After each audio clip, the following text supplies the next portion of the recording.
15 years ago, after being fired from my career job, I started working as a real estate investor, and I couldn't understand why I wasn't making millions of dollars. I didn't know I was manic either.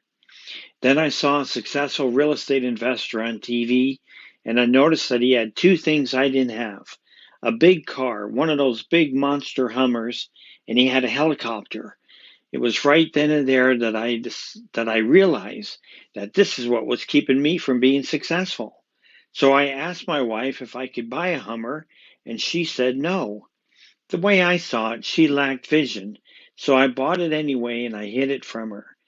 Do you know how hard it is to hide something that big? Really hard.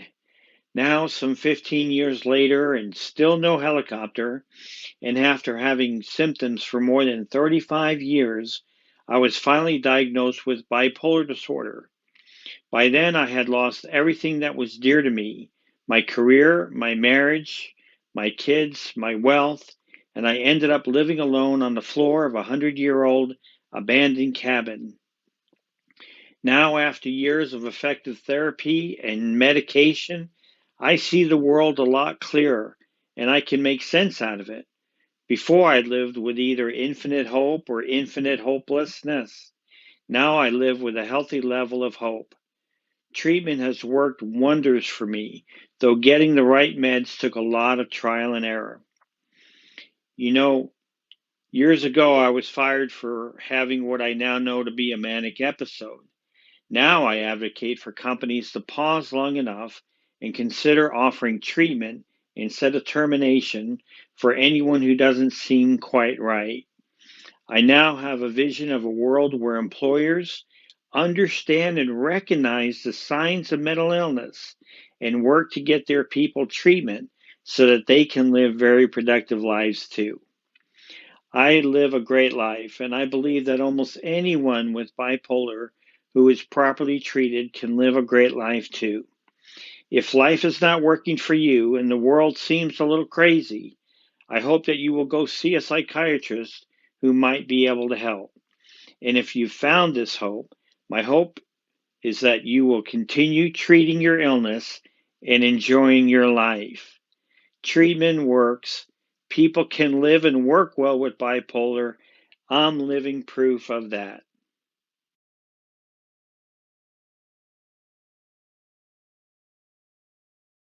Well, we're going to get into this. So, everybody, thanks so much for listening. We have an amazing guest on today.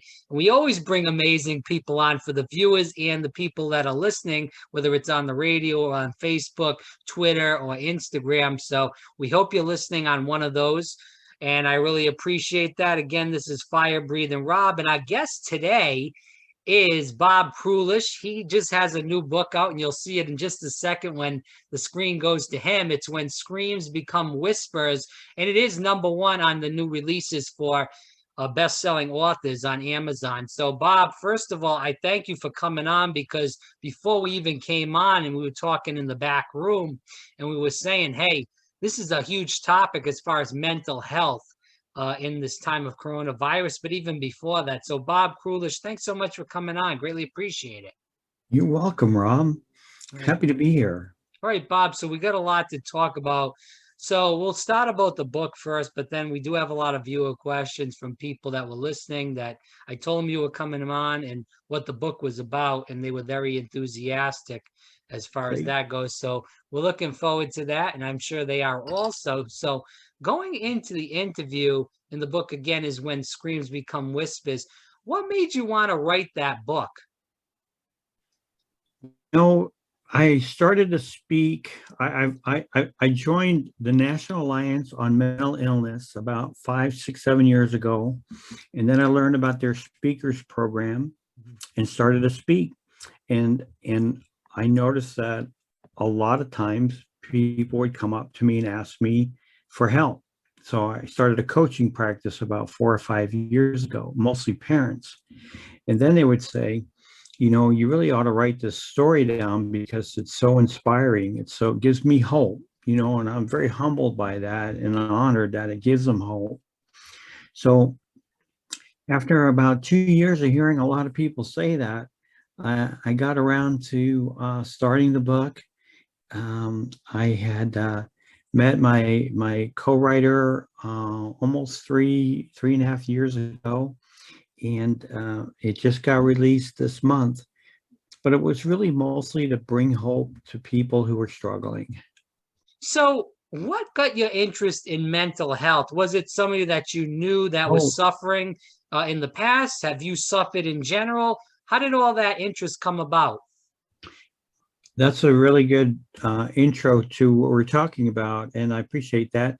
What happened with me is I became symptomatic with bipolar disorder when I was about 16 years old, but I did not get diagnosed or treated for it until I was 51, and I went 35 years untreated with severe bipolar disorder. And that ruined my life so many times, and ruined the lives of so many people I care about. And then I finally got diagnosed through luck have it. I got diagnosed, and as I got better, it took a few years. I decided to start reaching out to the National Alliance on Mental Illness, and then I learned about their speakers program. I've probably given about 80 talks for them now in the Seattle, Washington area. And and that progressed to people just wanting to hear my story. And then I thought, well, one way to really get the story out to a whole lot of people is to write a book. So Right. we wrote the book, and the book is all about those 35 years of going undiagnosed and untreated. And then at the end, there's a few years at the end where I get back, I recover, I get well, I figure this out. Through a series of events, I figure this out, and I start living a really, really good life, which I've lived now for like 10 years. Mm. Yeah, it's so sad because I know in the past we haven't heard a lot of people advocate like they are now for mental health. So it's Right. really sad that a lot of people were not diagnosed until, later on in their lives. So, Bob, I want to talk about this as we keep going into the book. And for people that are just listening, this is Bob Krulish, and does, and as you can see on the screen, as if you keep listening in, it says when screams become whispers. It is number one on the best-selling authors list on Amazon.com for new releases. So definitely check it out. As we keep going into the interview, you were writing the book. Did you learn anything new about yourself? I did. I did. It was I hired a writer to help me through a ghostwriting firm, and then I unghosted her. She's such a great writer. I thought, Allie, your name ought to be on the book. And she too has bipolar disorder. She's an award-winning ghostwriter, and we met for about 56 or 60 hours of taped interviews, and it was very hard. It was like 60 straight hours of therapy, and I discovered a couple of things that were really important. One is my dad left when I was 16 years old. And I mean, by left, I mean he just got up in the middle of the night and we never heard from him again, just vanished. And not a card, not a phone call, nothing. And I really had a lot of bitterness towards him. I've seen his obituary, so I know he's died now, but I was really just very bitter. Through this discovery process of my own journey with bipolar, I started to recognize the fact that, hey, hold on a second. Dad had bipolar disorder. He had every sign of it, and he was very, very sick. And so I've come to appreciate his journey. I don't agree with his destination with the journey, but I have a lot more compassion for him. That was a big turning point for me in my own mental or in my wellness. I felt better about myself. I felt better about my self-image. Right. So while I was, doing some research on this interview, I did see that there was a story about you on the Stability Network. Now, do you work with them, or is that just something you help do? Or Yeah, the Stability Network was founded by Catherine Switz here in Seattle, Washington. Mhm. There are hundreds of stability leaders now. At the time I joined, I think I was the 45th one to join. Wow. A long time ago. And what their whole mission is to organize people like myself that work and do well, that have a mental health condition. And they have a speakers bureau. So we go out and we talk to companies, managers, or the employees about being aware of mental illness in the workplace. I want to talk more about this, and we have had some audience questions, but we'll end this on the book. And I'm sure as we keep talking about audience questions, we'll go back into the book. But what do you hope that the viewers get out of this book, Bob? Well, my biggest passion and one thing I coach and teach about the most is how to overcome untreated mental illness in this country, and what is at the root causes of it. And it's actually the majority of the reason is not stigma, it's not even access to care.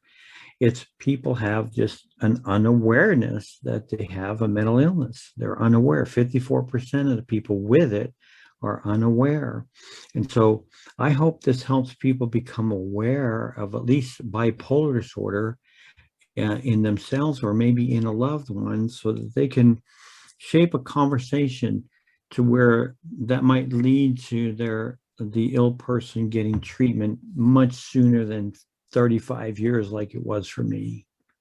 Do you feel that this is a genetic thing as far as genetic makeup goes, I should say? So, say your parents have some sort of anxiety or some sort of Yes. issues with agoraphobia, whatever it may be.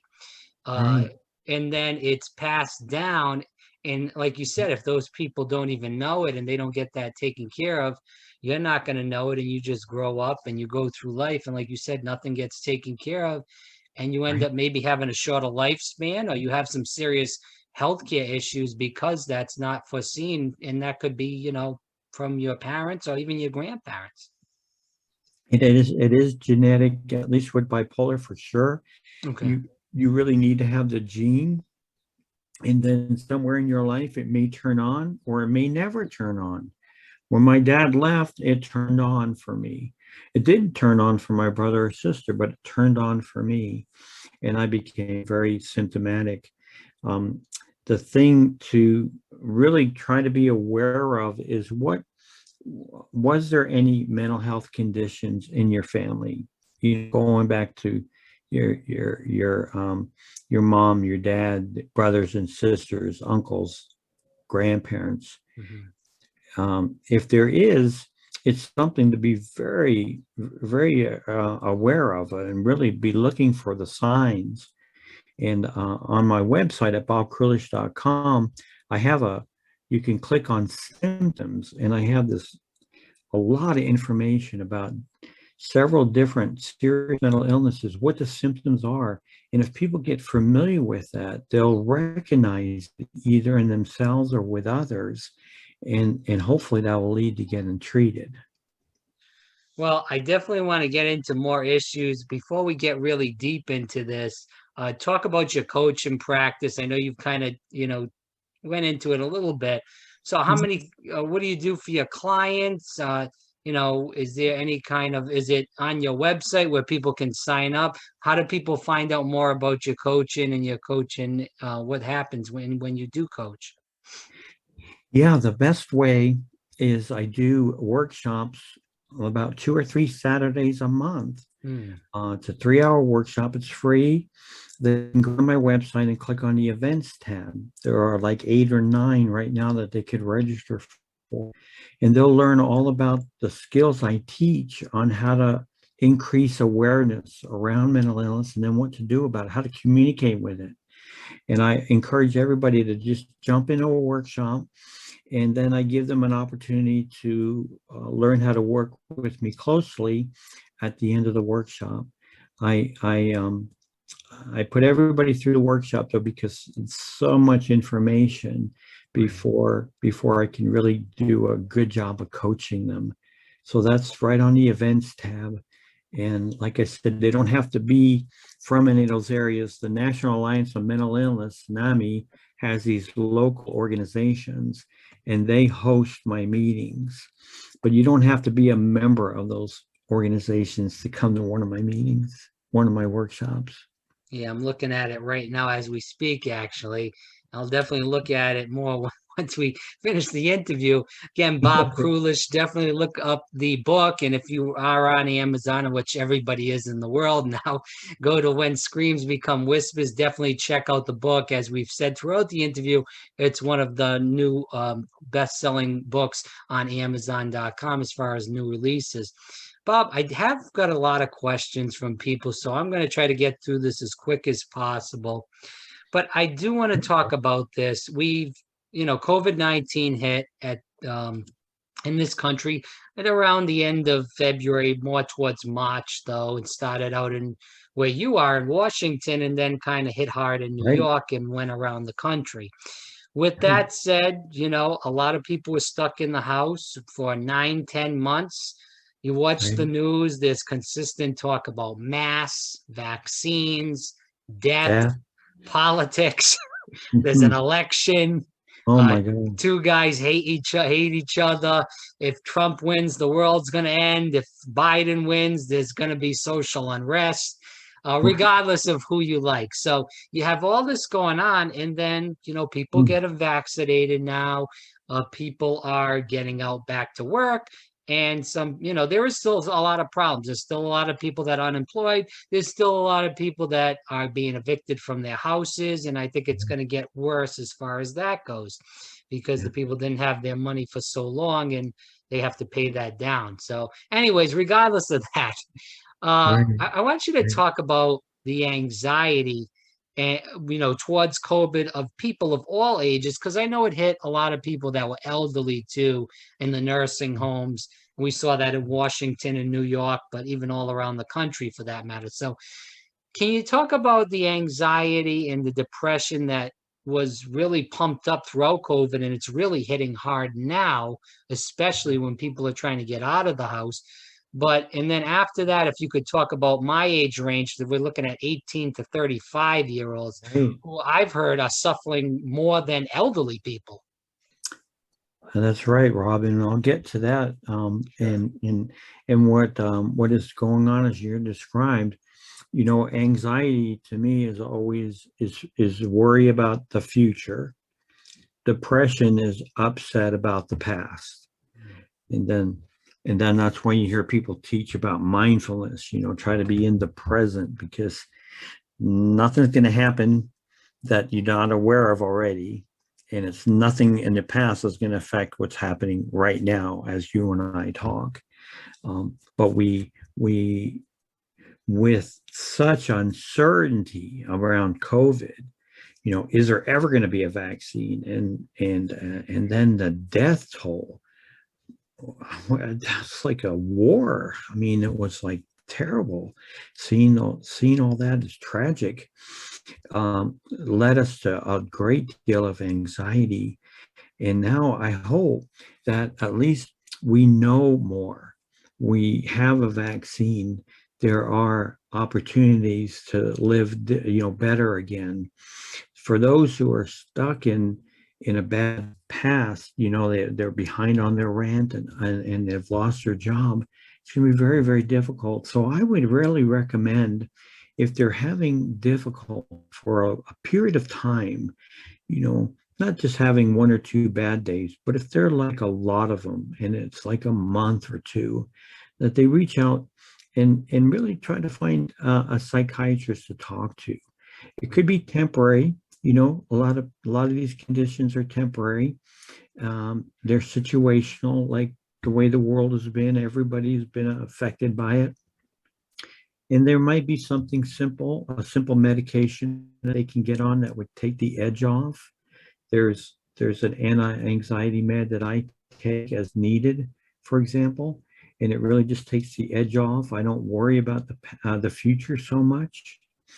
And then if they're really suffering from sadness, it may be good to try an antidepressant for period of time. I'm not saying these may not be clinical depression where you have a lifetime of it, or clinical anxiety. But if you're really stuck, I really would recommend seeing a psychiatrist, and maybe reaching out to a therapist, and have somebody to really kind of just, I call it, professional vomiting. I get to vomit, and I get to tell my therapist whatever I want. I hear people go, "Oh, I lie to my therapist all the time." I'm like, my therapist is the only person I never have to lie to. Right. And they can be a great deal of help. That's what I Why, would recommend. Bob, why do you feel like it hit that 30-year-old and 20-year-old age range harder than people Yeah. that are elderly that had obviously a higher chance of death? But I am reading study after study. If you go on and just type it in, 30-year-olds with COVID, anxiety, you type it in Right. a Google search, and tons of articles are coming Yeah. up, New York Times, Washington Post, Wall Right. Street Journal, about all these issues that people that are in their 20s and 30s are having. Why is that age range so bad as far as these elderly people that had more of a chance to die, and they should be more anxious than people in the 20s and 30s? I believe it's because in our 20s and 30s, we have a lot more insecurities, Mm, especially financial insecurities, than somebody who's 50, 60 years old that's got a little pot of money set aside, might be on retirement, maybe getting benefits. The guys and gals that are 20, 25, 26, trying to make a place for themselves, trying to make a name for themselves, and then nothing's working anywhere. right. You're in that, now is the day to make a name for myself in my company, in my industry, and nothing is going on in your company, in your industry, and there's not that financial security that you would have later on in life. So I think that the amount of worry and anxiety over just that aspect of it in people that are younger, it's got to be just awful, just awful. Do you feel like, to keep going on with anxiety and depression and all these Mhm. other issues that people are suffering from, do you Yeah. blame that a lot with the media, and even, the regular media, of course, but social media too? Mm. I think about, and when I go on Instagram all the time, it's women that look amazing, and obviously a lot of them it's towards the lighting and how they take the picture, and you Oh yeah. see the same thing as a guy. The guy looks way better than I feel like I could have a look in my life, and I work out all the Right. time, and Right. obviously looking at these constant images Yeah. daily and day after day, it really dumps somebody's self-esteem, and you see that on social media way more Oh, than regular media, but the regular media also does stuff too. it does. It does. It's really hurt us a great deal, Mhm. self-esteem wise, psychologically. Um, there are people I just had to delete off of Facebook because I couldn't stand one more picture of their trip to Greece or their trip to freaking everywhere. And I was like, screw you, man. And I know your life's not that good, but if everybody looked at your Facebook life, they think you're living so well. But Right. um, we don't ever post the crappy. Hey, I had a fight. I cheated on my husband. We can't afford to go on vacation today. We went on vacation and it was a stay vacation. Here's the pictures of our rooms. You don't see that on Facebook, Right. and you don't see it. And then the media does highlight some of the more successful people in our life, and it makes it very hard. I have struggled because of this illness Mhm. financially and just making a way, and it's very, very difficult. It was hard just in the media, but now with social media, Yeah. it's rampant. I Well, recommend. Yeah, go go ahead. ahead, Rob. Oh no, I was just going to say that the media does. Social media is all these pictures and people looking great and act like their life is amazing, like you said. But I see it with the media, as you see, they bring on these six people that they claim are very successful, and all these people say, well, they were in poverty, but they, made their way up. That's not how everybody lives, though. There's a lot of people in poverty that don't have somebody that takes interest in them. And there's no way for them to get out, or it's extremely Oh, hard for them to get out. So they don't show those aspects. They say, oh, everybody should pull up their bootstraps and get well, out, but they don't show the other side of the coin. So that's where I see the media. I agree. They don't show the other side of the coin, and they've not made that interesting. And I think it'd be great if they did. If they made that aspect interesting, would be so healthy for people who are struggling. I do get frustrated with, I'm trying to get on TV shows, and instead they'll have some celebrity with bipolar. Right. And I'm like, you know, most of your audience is not a celebrity. They're not connecting with this. They're not connecting with them being sad in their $500 million house. They're not connecting with that person. And I think we could do better there for sure. Yeah. Well, a lot of these celebrities have tons of money, so they can do whatever they want. I have a family friend that lives here in Florida. He's got Hmm. 3 pensions, and he just sits in his house and mopes around and says, "Woe is me." And I'm thinking, if I had some of that money, I would be going out traveling, going to senior citizens places, meeting women or men and getting Yeah. friends and stuff. And he just hangs around and says, woe is me. And you can feel sorry for those people, but you also got to say, hey, this guy's not taking advantage of his success in life. So Yeah. He's not fully, like you said, taking advantage of it. He's not fully appreciating it. I'd go from whoa to woo is me. I'd be so happy. 3 pensions. Whoa. yeah, you ain't kidding. Yeah, Mhm. well, that's the way it is. And guys like me, I'm working as a teacher and I'm doing this on the side. And I don't Mhm. really have too much of a pot to piss in. And these guys are Right. complaining about 3 pensions. Oh But my anyway, God. It's so frustrating. I'm sure that's frustrating, Rob. yeah, no, I hear you. But I want to get to more of these questions because I don't want to take Yeah, up too let's get to much of those. your time. Oh no, Um, I'm fine. Oh, all right, great. Well, because we have quite a few left. So, a lot of people I've talked to, whether it's even in my family or friends, but mostly my family, I would say the older generation, they really frown on therapy. They think it's just a joke. It's almost like a jealousy aspect in that why can't you go and tell me your problems Okay. instead of telling some person that you don't know, that's never brought you up, that doesn't know anything about you?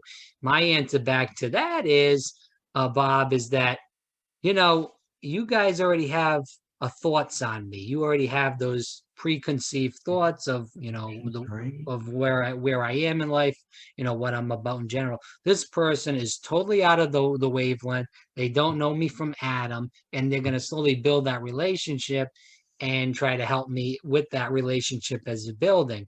But so why do you feel like there are people in our families or in life in general that really frown on that therapy aspect of this? Well, I think like you said, they want to be the ones to Right. be talked to. I think another thing that a lot of people have difficulty in, especially people in my generation, is Mhm. that, when I grew up, I didn't have therapy. I didn't have treatment. I just sucked it up, man. You just got to learn how to suck it up. What do you mean you're going Right. to spend $100 an hour talking to somebody your problems? Just go work harder, work Right. harder. And that's that generation that thinks that all the problems get solved by working harder. And the other thing, as you may know, I've had 300 hours. Is that right? No, I've had 700 hours of therapy in the last 10 years. And Mm. sorry about the noise in the background. No, it's I've fine. had about 700 hours of therapy. And you know what I notice about therapy the most is that they listen to you. You feel heard. Yeah, They're not I agree. throwing advice at you, interrupting you with, you know what you ought to do, you know what you ought to do. And that's where um, the people giving this advice are making the mistake. They're really shutting down the people who want to share, but they can't get a word in edgewise because they're telling you what to do all the time. And so I think they do feel like they know better. And I deal with this with all the parents that I coach. I coach a lot of parents, and I always got to take them from parent child. I mean, they'll have, a, a son or daughter, not a child, but an adult son or daughter, 25, 30 years old, and they still have this parent child relationship. Yes. They talk to the 30-year-old like he's 5, Yes. and they don't know how to do it any differently. So my whole coaching, one of my biggest goals is to take them out of parent child and turn them into peer-to-peer and peer to advisor.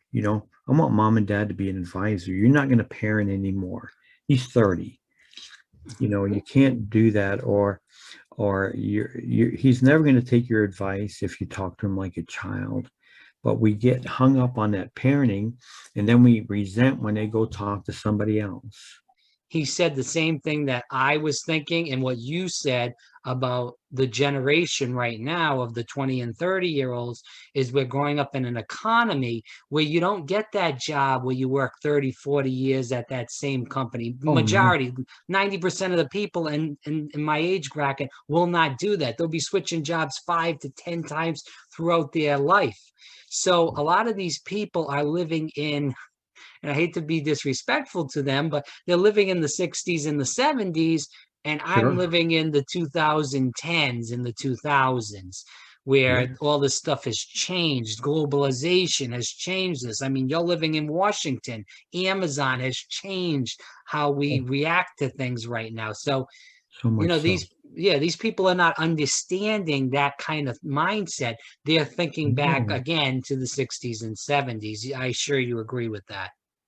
Oh yeah, and if you're in your 20s or you're 25, maybe you graduated from college or got out of high school, maybe you have a trade or whatever it is, but there's no more pensions for the most part. Right. You got to earn your own retirement.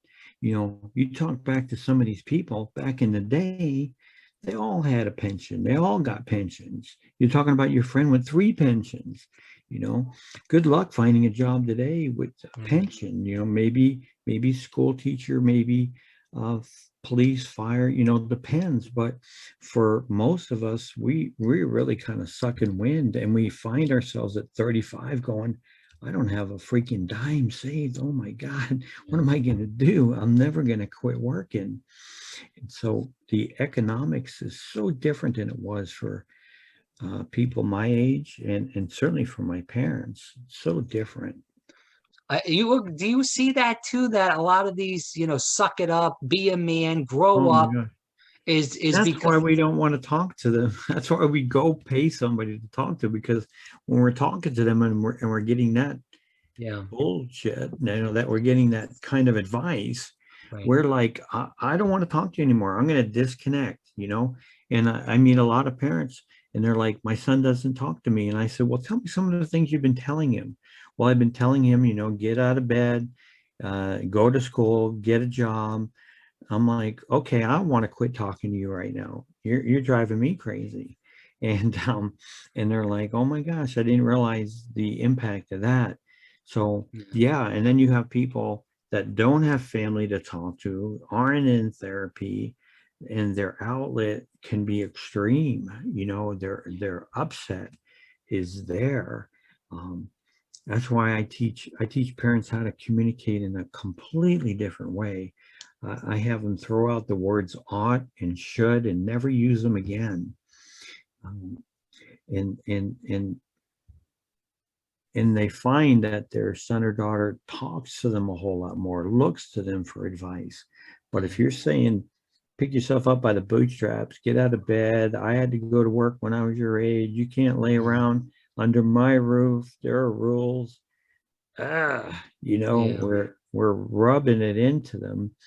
And you're right, some of these, I just saw a report just came out of Stanford the other day where they looked at mass shootings, and they found that the high majority of them were caused by people that were untreated with a mental illness. Right. They had untreated mental illness, and they're not finding their way to treatment. They're not finding their way to therapy. They're not being helped well. Yeah, it's truly sad because there's a lot of people in this country suffering. I want to ask you this question again. Bob Krulish here on Fire Breathing Rob. For people that are just tuning in, definitely check out the book. It's one of Amazon's top releases. It is #1, we'll say that. It is When Screams Become Whispers. Again, Bob Krulish, definitely check it out on Amazon.